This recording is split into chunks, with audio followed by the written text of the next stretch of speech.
Et nous nous sommes intéressés à l'évaluation, l'auto-évaluation et l'évaluation formative à distance.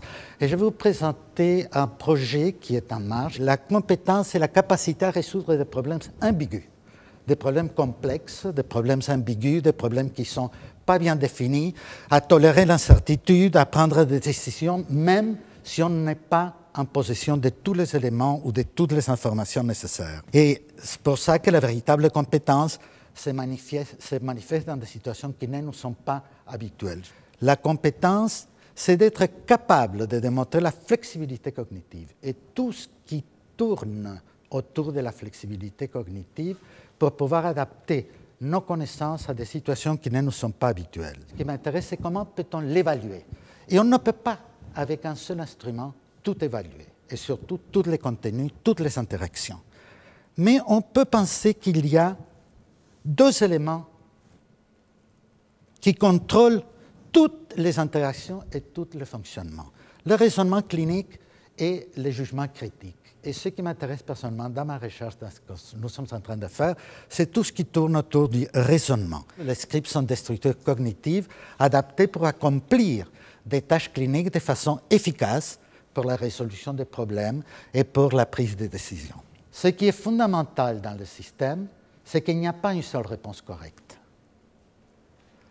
On utilise des scores, aggregate scores, et sont des scores composés en comparaison, je vais vous le montrer dans un instant, aux réponses des experts. Alors, on pondère les notes en tenant compte de la concordance de réponses avec la réponse des experts.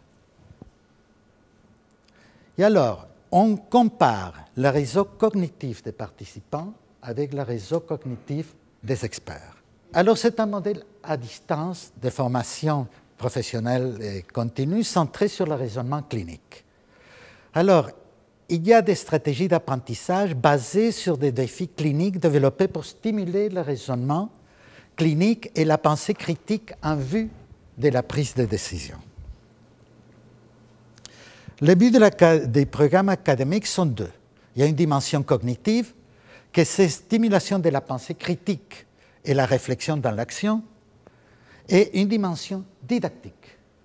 Et la dimension didactique est en rapport avec la stimulation de la construction des connaissances à travers de la pensée réflexive.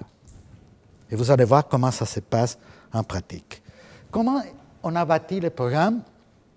Ce sont des cycles annuels d'entraînement en formation médicale continue, à l'aide d'exercices quotidiens de raisonnement clinique et prise de décision. C'est un instrument d'auto-évaluation, et vous allez voir comment ça fonctionne.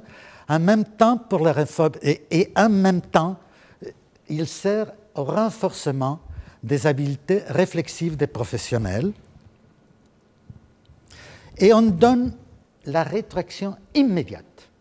Les professionnels répondent et immédiatement, il a une rétroaction immédiate étroitement liée à la pratique professionnelle pour stimuler la réflexion dans l'action. Il y a auto-évaluation par les participants parce qu'il va comparer sa performance avec la performance ou la réponse des experts immédiatement. C'est le panel de référence. Et aussi parce qu'il peut faire une analyse réflexive des processus de raisonnement que les experts ont utilisés. Il y a un contact permanent avec un tuteur. Et 24 heures sur 24, il y a une personne qui est, et on se sert beaucoup des différences d'horaire entre l'Europe et l'Amérique, les Amériques, parce qu'il y a toujours des experts qui peuvent répondre à toutes les consultations téléphoniques ou online. Qu'est-ce que nous faisons? Alors, la première étape, en partenariat avec les sociétés scientifiques, on définit les besoins d'évaluation et les objectifs d'apprentissage, et ensuite on fait la sélection d'experts. Est-ce qui a été utile pour la pratique clinique? Voyez-vous comment est-ce qu'ils disent que oui.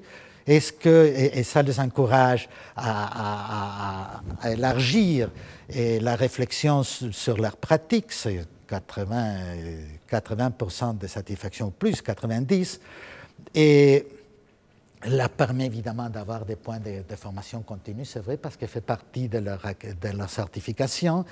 Et il y a eu, et ceux-ci sont les cardiologues qui ont répondu seulement, et que ça a eu un impact dans des changements de leur pratique professionnelle.